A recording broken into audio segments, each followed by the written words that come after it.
yo me imagino que seguramente si me hubiesen impuesto el teatro, hacer teatro, a lo mejor no me hubiese gustado tanto hacer teatro, no me hubiese, no me hubiese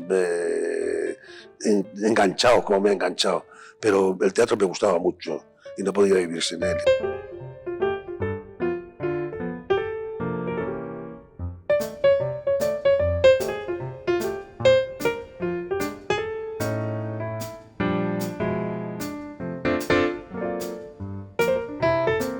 Yo entré en el Conservatorio de Música y Declamación, pues creo que fue sobre los años 40 y algo, y debía tener pues 17 años, una cosa así. Daba la clase Carmen Seco, que era una actriz contratada por Luis Escobar para el María Guerrero. Y entonces Luis Escobar, cuando tenía que hacer figuraciones o cosas de esas, o papeles pequeños, pues recurría un poco a ella para promocionar un poco a los alumnos. Y entonces a mí me tocó, en una racha, en un momento determinado, en el Don Juan Tenorio, salí de comparsa, de máscara y todas esas cosas, y luego en La vida es sueño. A la gente joven, en el momento, el primer año, entramos muy asustados a la escuela, ¿no? Entramos asustadísimos, no sabemos en qué nos vamos a enfrentar, no sabemos qué es lo que nos espera. Y pasa el primer año y entonces nos ponemos muy sabiondos, entonces creemos que sabemos más que el profesor y entonces empezamos a juzgar al profesor y esto pasa siempre, ¿no? Yo creo que la mayor enseñanza fue, aparte de estar en el conservatorio con una profesora muy rígida que trabajaba mucho con nosotros, trabajaba con un método muy personal que es a fuerza de repetir una y otra vez cómo se tenía que hacer, pues que nos entrase en la cabezota, ¿no?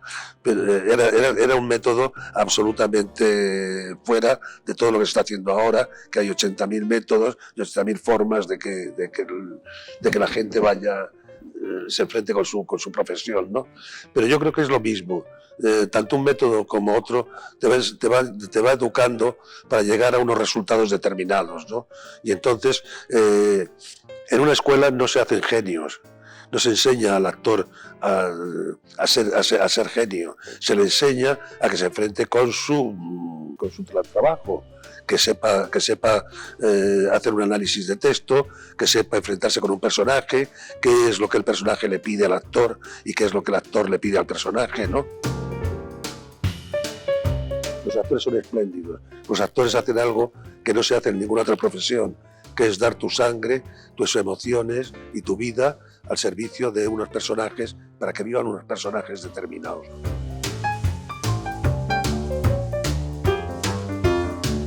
Yo creo que el actor tiene que estar muy comprometido con la sociedad en la que vive y saber qué es lo que, con qué se enfrenta, ¿no?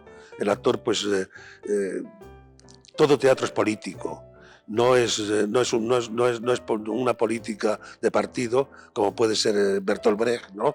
Pero todo el teatro es político desde el punto y hora en que se aborda al ser humano. Y entonces yo creo que se tiene que comprometer sobre todo con la vida y con el momento que está viviendo, ¿no? Estábamos en España, donde había teatro, pero el teatro muy reducido. Estaba Luis Escobar y estaba Cayetano Luca de Tena, y luego había una serie de compañías que más o menos hacían teatro de repertorio, el teatro de repertorio que ha venido a sustituirlo la televisión con las series y con la serie de situación, ¿no? Y entonces teníamos muchas ganas de salir de España y por lo menos enfrentarte como en otros países se trabajaba de una forma determinada. Aparte que estábamos en una dictadura muy tremenda, donde los libros nos llegaban censurados, las obras de teatro nos llegaban censuradas, todo, la censura estaba en todo, ¿no? Y entonces irte a un país que está aquí al lado, donde existía la libertad, donde en cierta forma la gente se podía manifestar de la forma que le diese la gana, entonces eso era espléndido para nosotros. Tuve la suerte de caer en un grupo que me recomendaron para asistir a los ensayos del TNP, que entonces dirigía Jean Vilar. Y estuve viendo ensayos, vi ensayar a María Casares, vi ensayar a Gerard Philippe, vi ensayar a Jean Moreau, vi ensayar a montones de gente, y sobre todo el teatro que hacía Jean Vilar era un teatro que se preocupaba mucho del actor. Y los montajes eran espléndidos porque era en un escenario de unas grandes dimensiones y donde el actor estaba allí como protegido para que él pudiese encarnar esos personajes, ¿no? Para que pudiese dedicarse a encarnar esos personajes y las situaciones de estos personajes. Y entonces yo creo que eso fue un gran choque para mí, ¿no? Y yo pensé, pero yo donde tengo que trabajar es en mi país. Porque aquí me tengo que enfrentar, o sea, para llegar a entrar en el teatro tendría que ser camarero, y camarero no me gusta nada ser, ¿no? Entonces, yo creo que donde tengo que enfrentarme con las cosas es en mi país, ¿no? Y entonces me volví. En Barcelona creamos el pequeño teatro. Lo creamos una serie de gentes, una gente catalanes y otros que íbamos de Madrid, ¿no? Y creamos el pequeño teatro allí. Bueno, en Barquillo cuando se hizo el TEM, yo creo que uno de los grandes descubrimientos para mí personalmente fue encontrarme con William Layton. Era una época en la cual mi estancia en Francia, o el tiempo que ya había vivido en Francia, cómo se estaba haciendo, la gente que estaba saliendo en ese momento a la palestra del teatro, ¿no? Como puede ser Bertolt Brecht, o puede ser el mismo Stanislavski, los montajes que se hacían de Stanislavski, pero estaba Grotowski y había una serie de gentes, ¿no?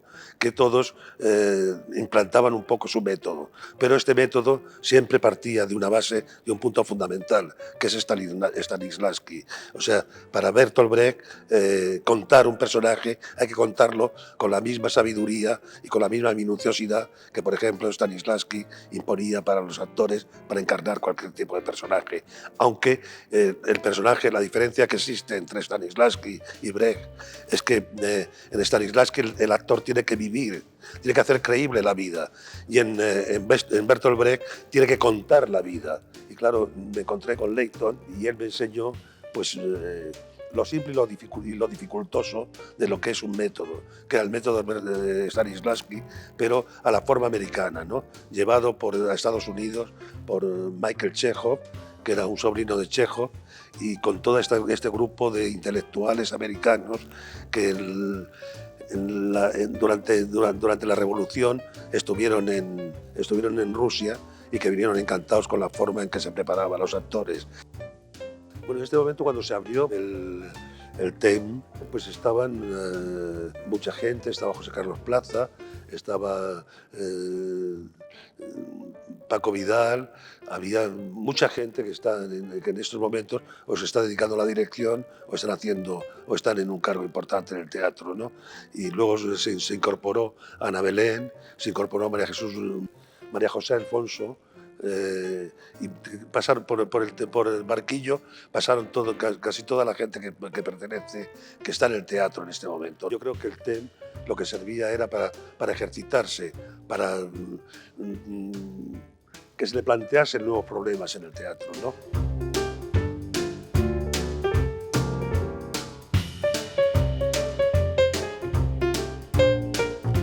Luego con el Teatro Estable de Castellano nos volvimos a juntar y se volvió a hacer una cosa, creo que bastante brillante y bastante buena, ¿no? Donde se hizo, así que pasé 5 años, se hizo el Giovannia, se hizo Don Carlos de Schiller, se hicieron varios montajes que en un momento que fueron muy brillantes para el momento en el que estábamos haciéndolos, ¿no? Estas son letras también. ¿Cuántas? 23 son. Ahora vaya de edición y lo diré muy bien. ¿Qué es esta? Aquí está. No sé. ¿Y esta? No sé qué responda. ¿Y esta? ¿Cuál? ¿Esta redonda? Letra. ¡Bien! ¡Luego acerté! ¡Linda bestia! ¡Ay, sí, bestia! por Dios se llamaba, pero no se me acordaba. El método, en cierta forma, al actor le crea algo de libertad, porque aunque es muy estricto y muy conciso y hay que tener todas las cosas muy bien cogidas, es una forma para que el actor se encuentre a gusto en la creatividad, ¿no? ¡Piedras son!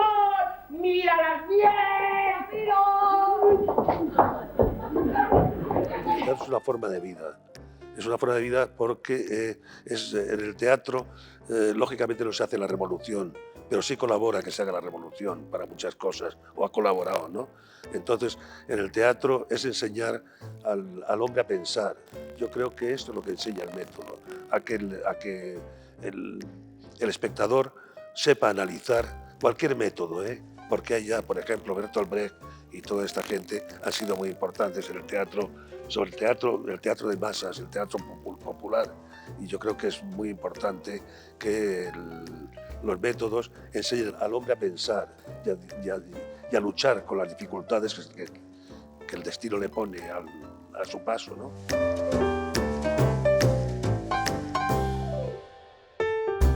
Bueno, las dos etapas fueron muy distintas, muy diferentes. La primera etapa, pues lógicamente estaba Fraga Iribarne, de ministro de Cultura, y Fraga, pues aunque había abierto bastantes cosas, había dado la posibilidad de abrir bastantes cosas, la ley de prensa se abrió para que la prensa y las publicaciones pudiesen ser otra cosa de lo que habían sido hasta ese momento, ¿no? Pero de todas formas existía una censura, y una censura muy férrea, que quizá en las publicaciones no era tan dura como podía serlo en el teatro. Empecé con una Numancia que era un disparate, bueno, era un disparate, donde era un pueblo masacrado por un ejército organizado, un pueblo desorganizado por un ejército organizado. Y yo había pensado en ese momento en Alberti y en el montaje que Alberti hizo en el año 36 o 38, 37, 38, no recuerdo en qué fecha, ¿no? Donde los generales que oprimían al pueblo eran Mola, Queipo de Llano y Franco. Entonces, de cierta forma, mi pueblo se parecía un poco al pueblo español y el ejército era un ejército con tintes nazis, ¿no? Y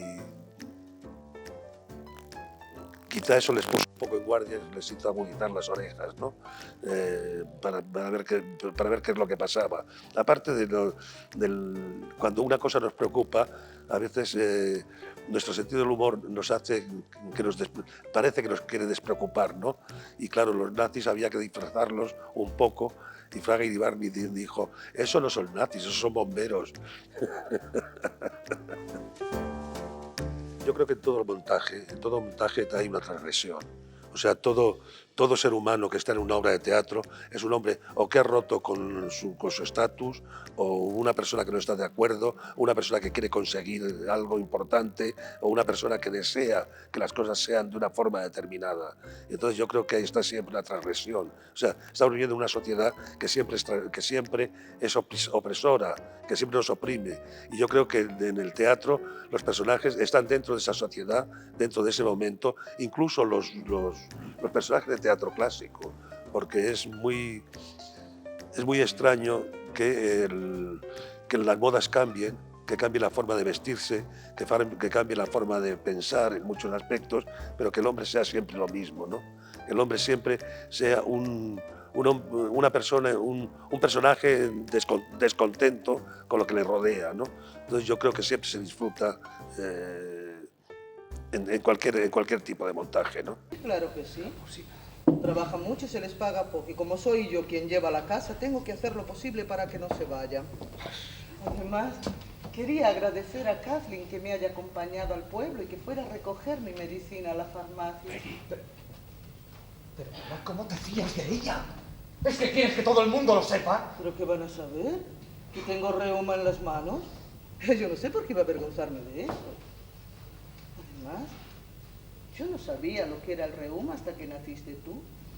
Pregúntaselo a tu padre. No le hagas caso, muchacho. Cuando saca a relucir la vieja excusa de las manos, es que ya empieza a estar muy lejos de nosotros. Me alegro que por fin te hayas dado cuenta. Ver si así dejáis de hacerme recordar, tú y Edmund. ¿Por qué no enciendes la luz? En la segunda etapa había una gran diferencia. Nadie te ponía trabas, vamos, había trabas, había discusiones, problemas económicos, problemas de todo tipo, pero no había el problema de coartarte tu libertad. Entonces ahí podíamos volar, podíamos hacer lo que quisiéramos, ¿no? Y entonces yo creo que esa etapa para mí fue muy beneficiosa y yo creo que tuve un momento muy creativo y del cual estoy muy satisfecho, ¿no? Un espectáculo humanitario, científico, alegre. La maravillosa Orquestina de los Ciegos.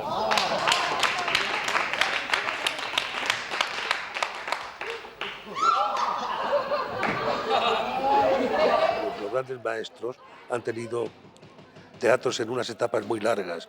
Por ejemplo, Brecht.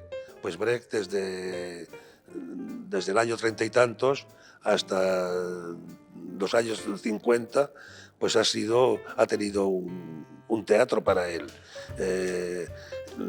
La gente, por ejemplo, Jean Vilar con el TNP estuvo montones de años. Y yo creo que cuando tú puedes crear un equipo y formar gente teniendo la posibilidad de tener un espacio y de tener el dinero suficiente como para poder mantener ese espacio y mantener todo lo que es la estructura del ambiente, ¿no? Todo ha sido descubierto. ¿Lo sabe tu marido? ¿Quién ha podido decírselo? Sospechaba hace mucho tiempo. Si era ayer todavía, cuando me abrazaba sonriendo. Disimula mejor que nosotros. Cuando te abrazaba, ya tenía tus cartas. Y hubiera podido repetirlas de memoria, entre borbotones de rabia, como hizo conmigo. Yo el último Valle Inclán que hice, que fue el Yermo de las Almas, pues estoy muy descontento de ese montaje. Estoy muy descontento de ese montaje porque los actores que interpretaban esa obra todavía creían en las heroínas y en los héroes, ¿no? Y entonces es una mujer que cae enferma en la casa de un amante, en esa época terrible, ¿no? Casada, con hijos, y cae enferma en casa de su amante. Entonces esta mujer salía guapísima. Y yo le consentí que saliese guapísima. Y entonces era porque no, hay que recurrir al esperpento, y el esperpento es lo patético que puede ser una mujer despeinada, una mujer con ojeras, una mujer demacrada por la enfermedad y una mujer que está en las últimas, ¿no? Pedro. ¿Qué quieres?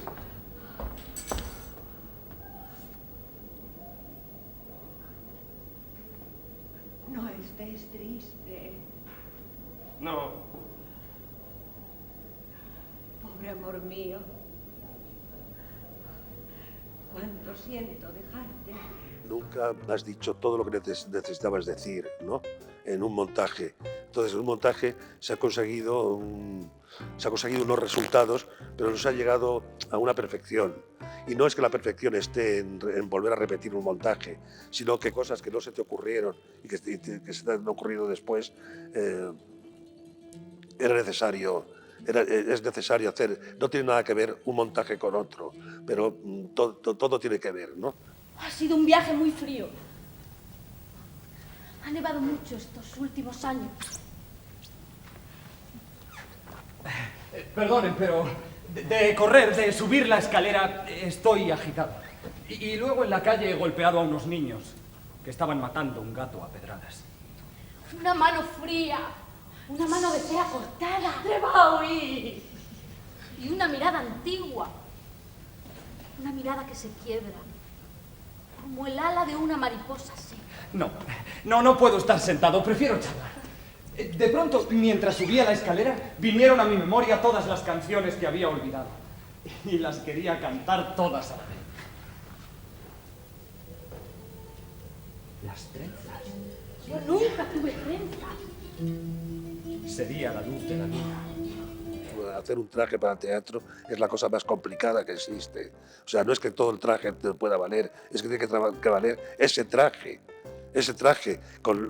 acondicionado a ese personaje y acondicionado a las circunstancias que está viviendo ese personaje, ¿no?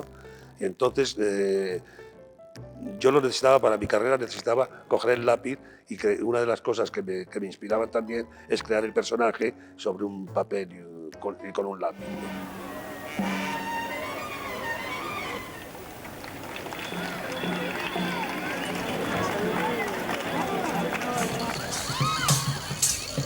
Uno de los compromisos que adquirí con la sociedad de mi momento fue hacerme cargo de la capitalidad de Madrid en el 92, haciendo la fiesta barroca, que eran 300 y pico personajes, y aquello no se acababa nunca.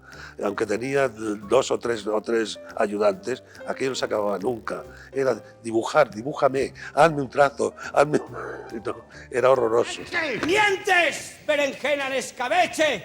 ¡Tumba de honras! ¡Monjil de viuda espesa! ¡Pues cara de fregona montañesa! ¡Conmigo tú por tú! ¡Ténganse, digo! Lindas majaderías, lindos modos. Estánme haciendo a mí molde de apodos. Reconstruir una fiesta que ha existido, como una fiesta como la fiesta del Corpus, donde se representaban, en la calle se representaban ahora en teatro, se representaban entre meses, se representaban a lo largo del trayecto de la procesión, ¿no? Y se iban representando cosas como entre meses, canciones o danzas, y yo creo que fue un trabajo agotador, pero salimos bien, quedó potable.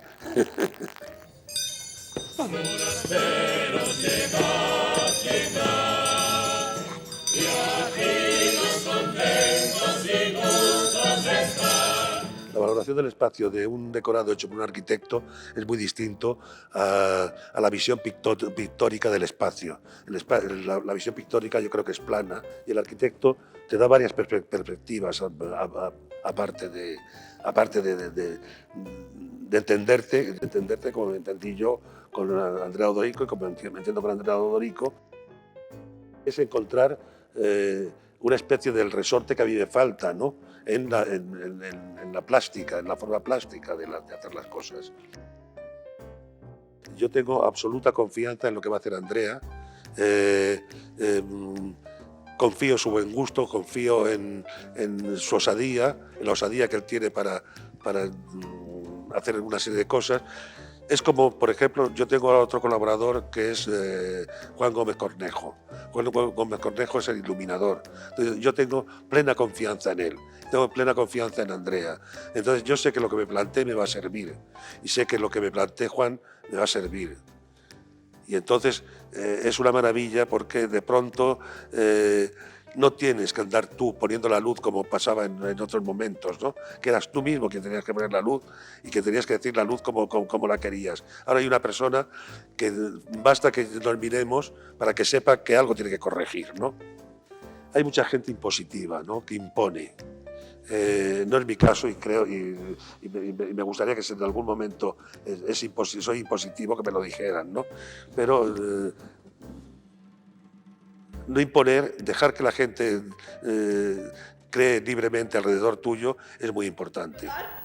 Si vieras mi madre empeñada estanque de querer mucho a ese hombre. ¡Oh! Si supiera lo que sabes tú, me mandaría cosas imposibles. Y que es tan bueno y que rico, que me irá tan bien con él. Se ha enfadado tanto y me ha llamado picarona y no obediente. Enfrentarse a los clásicos es como enfrentarte con otra obra cualquiera. O sea, los clásicos, la única cosa es que te van a hablar de una forma determinada, una forma que en cierta manera, la única manera de inventarse un lenguaje teatral es lo que hicieron los clásicos, hablar en verso desde que el teatro es teatro, ¿no? Hablar de una forma literaria. Y yo creo que para el actor eso es bastante dificultoso. Es, además de entregarte a un personaje, tienes que entregarte a una forma de hablar de ese personaje. Da licencia cortesana a un hombre para que os diga que ha sido acción excusada madrugar tanto, supuesto que árbitro del sol y el alba, esa negra sutil nube trae consigo la mañana, y a cualquiera hora que vos descubriérades la llama, amaneciera y tuviera luz el día, aliento el alba. O sea, yo creo que al clásico no hay que faltarle el respeto.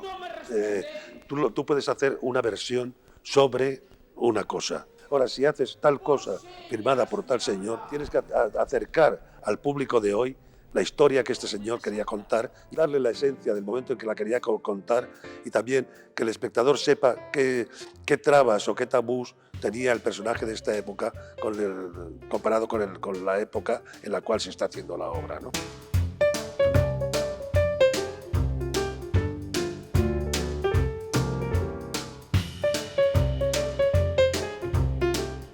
Shakespeare, eso es quizá un tópico, pero bueno, Shakespeare, Calderón, Lope de Vega. Lope de Vega creo que es una persona que coge del pueblo todo lo que el pueblo le da y lo transmite, y él se lo entrega al pueblo, ¿no? Entonces me parece que eso también le pasa a Shakespeare en cierta forma, y Calderón quizá es más filosófico, más metafísico, pero es muy interesante también. Ya me parece que llega, bañando el rostro de risa, mi esposo a darme la mano entre mil otras caricias. Ya que le escucho y que dice... ¡Razones! ¡Tan encendida! ¡Que el alma toda me inflama con su llama de amor viva! ¡Ay, venturoso día! ¡Que es estrella de amor, la estrella mía! Yo creo que el crítico hace su papel.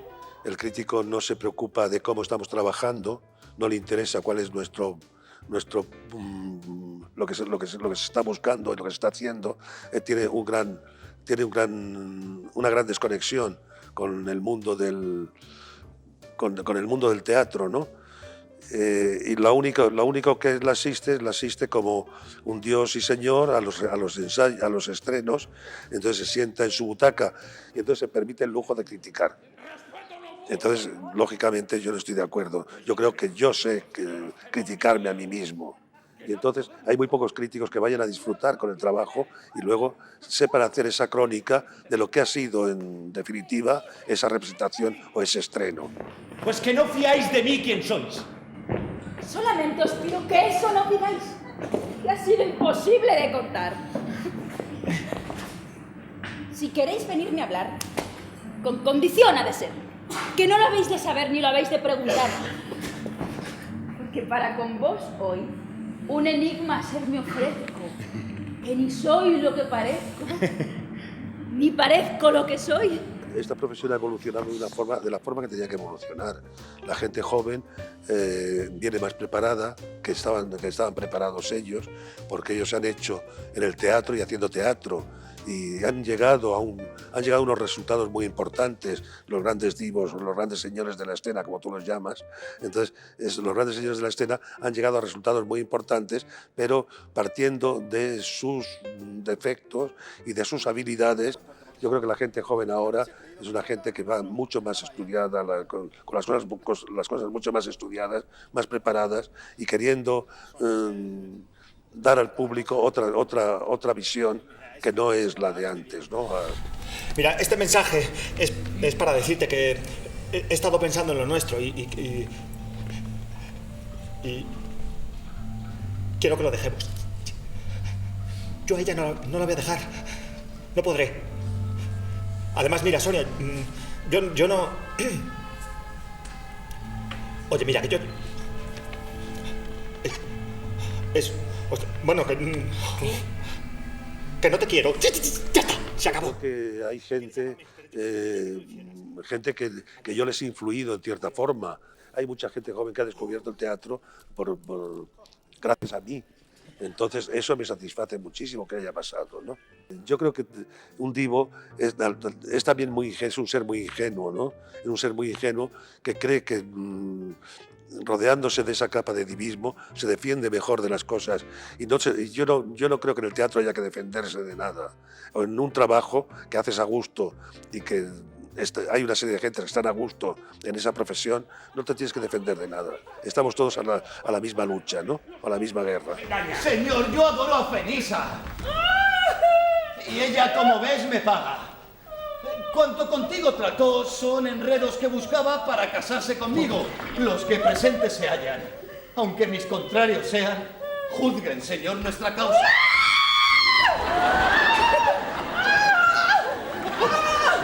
¿No es mejor que el padre mío, con esta señora honrada que es madre de mi mujer, se case? Si recurres al momento íntimo que estás viviendo, ¿no? Yo creo que eso yo te puedo decir, por ejemplo, en una operación que me hicieron de estómago, pues yo ideé hacer una obra, hacer un montaje cuando estaba entre las brumas de la anestesia, ¿no? Y entonces de ahí salió, pues, Los gigantes de la montaña, por ejemplo, ¿no? Oh, es que la obra es tan maravillosa que nadie se da cuenta si falta un actor o un decorado. Además, es que no falta nada, créame. No falta nada. Siempre estamos con ese maldito hábito de despreciar nuestro propio trabajo. Es usted un valiente, señor conde. Pero conmigo no necesitan alabar la obra ni el espectáculo. Porque eso de que satisfagan tu ego te viene muy bien, ¿no? Pero eso es solamente un día, o sea, es un día de esplendor, el día que te entregan el premio, el día que, 2 días, vamos a poner, el día que te enteras y el día que te entregan el premio. Pero luego está la soledad, vuelve la soledad otra vez. Entonces vuelves a estar solo, y vuelves a estar solo con tus problemas y con tus fantasmas, ¿no? Yo tuve uno como director, pero fue la mejor obra, creo que la mejor traducción, la mejor iluminación, la mejor actriz, y el mejor actor y el mejor director. Y entonces, claro, cada vez que salía Panorama desde el puente, pues hay una satisfacción íntima de que eso es algo que has creado tú, en cierta forma, que no lo has creado porque has recreado, porque lo que se hace en el teatro es recrear muchas veces las obras. Entonces, las has recreado y todo eso lo has hecho tú. Y gracias a ti, que has elegido el actor, y que has elegido la actriz, y que has elegido al iluminador, y que has elegido al decorador, toda esta gente se queda recompensada. Entonces está muy bien, ¿no? ¿Y cuánto tiempo tardasteis? Pues depende Marco, en llegar a África, digo. 2 días. Ir y volver. Vamos de aquí para allá. Una vez estuvimos en Yugoslavia, ¿Y pagan bien en esos barcos? Si la pesca se da bien, no pagan mal, no. El actor se le ama porque el actor es muy ingenuo, es un ser muy ingenuo, es muy vulnerable. Entonces tiene unas grandes inseguridades. Yo creo que el actor que está preparado para ser actor se defiende en el teatro, como en el cine, como en la televisión, porque aparte de eso yo creo que tiene un sentido muy especial para saber que son los mismos fines, pero con diferentes medios, ¿no? Si el hotel está abierto, no entiendo por qué no está funcionando la cocina. Pues es lo que le decía antes a usted, mi teniente, que todos los cocineros del Palace eran de izquierdas y le detuvieron nada más llegar el glorioso Ejército Nacional. ¿Y no han podido coger otros cocineros? Bueno, como no sabíamos si iban a volver o no. Además, no están aquí ninguno de los antiguos dueños del hotel. Y a los de la directiva, que eran todos republicanos, pues se los han fusilado ustedes. ¡Ya! Yo he hecho cine como intérprete, he hecho cine como ambientador y figurinista y esto. En el cine tú lo que haces es fotografiar una historia. Y en el teatro tú haces que esa historia vaya creciendo y vaya viviendo. Tenía mucho miedo al público, salir al escenario una enfermedad para mí. Por todo el reino de las hadas no te daré a mi niño. Su madre era devota de mi culto y en el aire perfumado de la noche se sentaba a menudo en la arena amarilla a hacerme confidencias. El director de escena lo que hace es una escritura escénica de la obra, ¿no? Vuelve a reescribir la obra, porque no es igual. Las obras de teatro están ahí, pero no se puede. Yo sería incapaz de que una obra de teatro no me diese la posibilidad de inventar cosas, ¿no? Yo creo que la vitalidad está en que el Puck o los personajes que salen en una noche de verano estén vivos y estén haciendo salvajadas en el escenario. Espera un momento. ¿Qué pasa? Pues nada, que ella es ella, sí, pero él no es él. La suerte de trabajar con Gala o con Ignacia Mestoy es que Gala no dice nada, no deja que tú trabajes, y a Mestoy también. Yo me imagino que los autores como Benavente o como Valle Inclán quizá fuesen más exigentes, porque quizá estaba menos instituido el teatro. O sea, era el primer actor, primera actriz, y ellos mismos hacían el montaje de la obra. No, si quiero decir que todos orbitamos, cada cual sobre su propia almohada, y que la vida, por mucho que se empeñe Calderón de la Barca, es exactamente lo contrario a un sueño. Y si nos despierta el beso del amor, y ojalá, tenemos que saber que a partir de ese instante, perdónanos, nos espera la vida sin más contemplaciones, hecha de todo, mira, de amaneceres sí y de estercoleros, ¿comprendes? Saltar esa cuarta pared es muy tentadora, ¿no? Yo siempre estoy intentando, por ejemplo, en El Burlador, pues se rompe esa cuarta pared y la gente sale y entra por el patio de butacas, ¿no?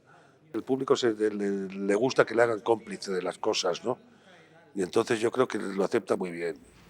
Y he gozado su honor.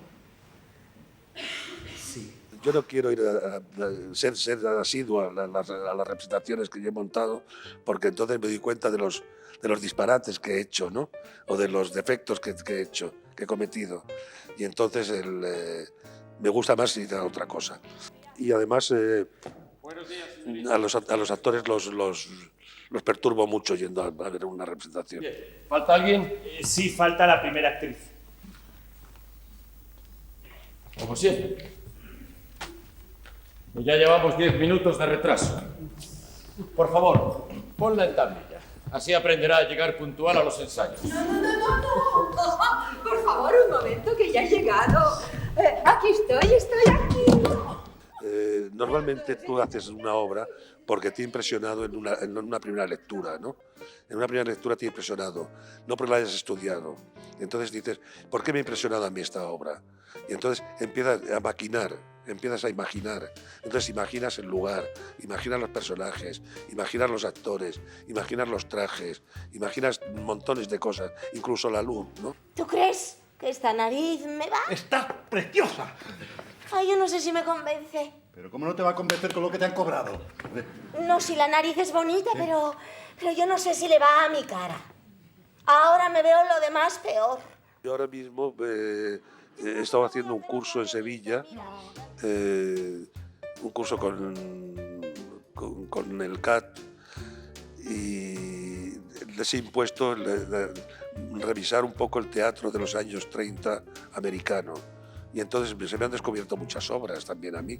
Y mañana tiene un hijo y crece y viene a enseñarme sus notas de examen y hacen casas nuevas y canciones nuevas y yo igual. Pues no sé, de encontrarte con personas, con personalidades como yo ahora con Verónica Forqué, pues es un encanto como persona, es una persona muy amable, muy agradable, no te aburres con ella, puedes hablar con ella, puedes mantener una conversación con ella, creo que es muy importante. También tuve mi época de amar profundamente, y amo profundamente a Ana Belén, ¿no? Pero Ana Belén es otra cosa y no sé, así pasan muchas actrices y muchos actores que por desgracia nos encontramos una temporada, somos muy amigos una temporada y luego cada uno va a su camino y sigue su camino, ¿no?